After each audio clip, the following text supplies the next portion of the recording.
पंजाब में चुनाव में पहली दफ़ा आया हूँ और मैं कई दिनों से यहाँ हूँ। मुझे लगता है कि यहाँ जो चरणजीत सिंह चन्नी की एक मुख्यमंत्री के फेस की अनाउंसमेंट के बाद यहाँ सरदार चरणजीत सिंह चन्नी की वेव चल रही है, कांग्रेस की वेव चल रही है और लोगों ने मन बना लिया है इस दफ़ा कि बड़े बड़े लोगों को तो बहुत दफ़ा मुख्यमंत्री बनाए, लेकिन आम घराना के आम घर आदमी के जो आम जनता के प्रतिनिधि के रूप में जैसी तरह सेल्फ मेड चन्नी जी हैं तो उसको मुख्यमंत्री बनाना चाहिए। ये बात युवाओं के मुंह में है, किसानों के मुंह में है और व्यापारियों के मुंह में है और आम जनता के सबके मुंह में है।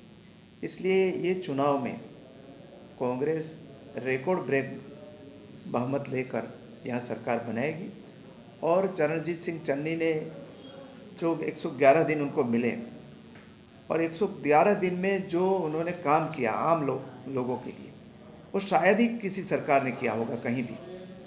इसकी वजह से लोगों को भरोसा बैठा है कि ये सिर्फ वादा नहीं कर रहे हैं लेकिन काम करके बताया है।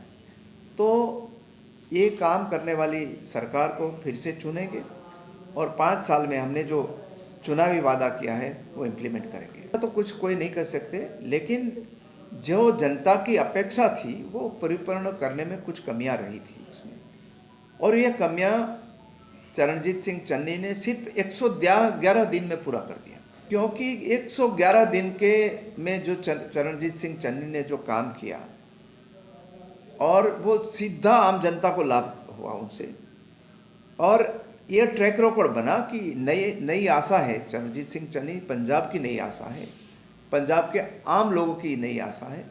इसलिए चरणजीत सिंह चन्नी को इसलिए ही हमने कहीं कोई अन्य प्रदेश में हम चीफ मिनिस्टरियल फेस नहीं बनाते, लेकिन यहाँ इसलिए बनाया गया कि जनता की डिमांड थी, कार्यकर्ता की डिमांड थी कि उसी फेस के नाम पर हम चुनाव लड़े। और आज इसकी वजह से ही हम यहाँ ये चुनाव में जो है मैं बोलता हूँ कांग्रेस का वेव चल रहा है, चरणजीत सिंह चन्नी का वेव चल रहा है। वो आपको देखो ये कल क्या हुआ ये बात अलग है, लेकिन बात यह है कि जब राहुल गांधी जी ने सभी लीडर के सामने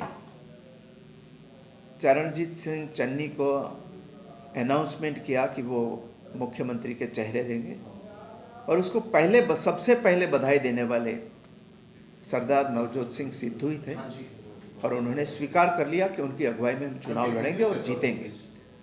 और इतना ही नहीं, जितने सुनील जाखड़ से लेकर सभी लीडर थे सभी ने बधाई दी और आज उनकी अगुवाई में चुनाव लड़ रहे हैं। कभी कोई नेता एक रैली में बोले ना बोले, कम बोले, ये अलग बात है, लेकिन उनसे उनकी अस्वीकृति नहीं हो जाती। आज उनकी जो भी कांग्रेस की रैली है, सभी रैली में नवजोत सिंह सिद्धू हो, सुनील जाखड़ साहब हो या कोई भी हो, सभी लोग पार्टिसिपेट कर रहे हैं, कांग्रेस का कैंपेन कर रहे हैं। देखो नशाखोरी, यहाँ नशा की जो ड्रग की हब बना था उसमें बहुत सारी कटौती हुई है, तो सबको स्वीकार करना पड़ेगा।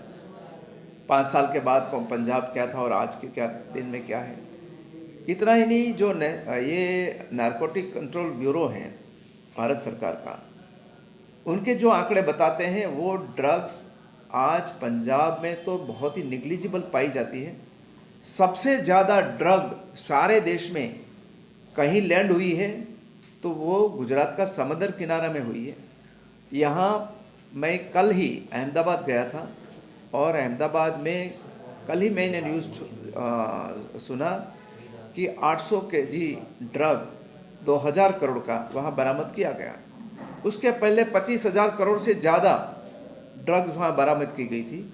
और यही जो नारकोटिक्स कंट्रोल ब्यूरो ने बताया कि उन जो 45,000 करोड़ की ड्रग हैं वो उनके पहले बरामद नहीं कर पाए, लेकिन वो देश में घुस गई है।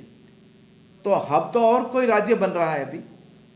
इसलिए इसका मतलब यह है कि यहाँ जो सरकार ने दबाव बनाया तो यहाँ जो हब था वो नेस्त नाबूद हो गया, यहाँ नहीं और जगह आ रही है।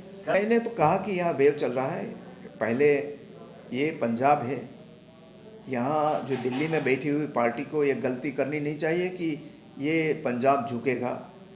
पंजाब के जो जो 3 काले कानून जो भारतीय जनता पार्टी और अकाली दल मिलके, दोनों ने मिलके बनाया, ये बात अलग है कि किसानों ने दबाव डाला, घेरा डाला, उसके बाद अकाली दल पीछे हटा। अदरवाइज तो दोनों ने मिलके ये बनाया।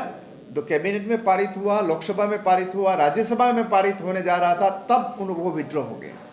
इसलिए एक काले कानून को पहली दफ़ा पंजाब के किसानों ने मोदी जी का, भारतीय जनता पार्टी का, अकाली दल का, उनका अहंकार तोड़ा और ये काले कानून वापस लेने पड़े।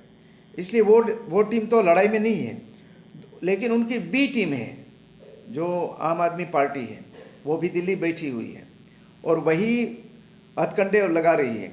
वो टीम यहाँ आई हुई है, लेकिन उनकी भी चलेगी नहीं। यहाँ पंजाब की समृद्धि है और पंजाब आज पूरे देश में जो अव्वल नंबर का राज्य है, उसका जो किसी को भी क्रेडिट जाती है तो कांग्रेस पार्टी को जाती है, जिन्होंने ये सभी, ये हरियाली क्रांति से लेकर जो वाइट रिवॉल्यूशन हुआ, सब में कांग्रेस पार्टी के समय में हुआ यहाँ।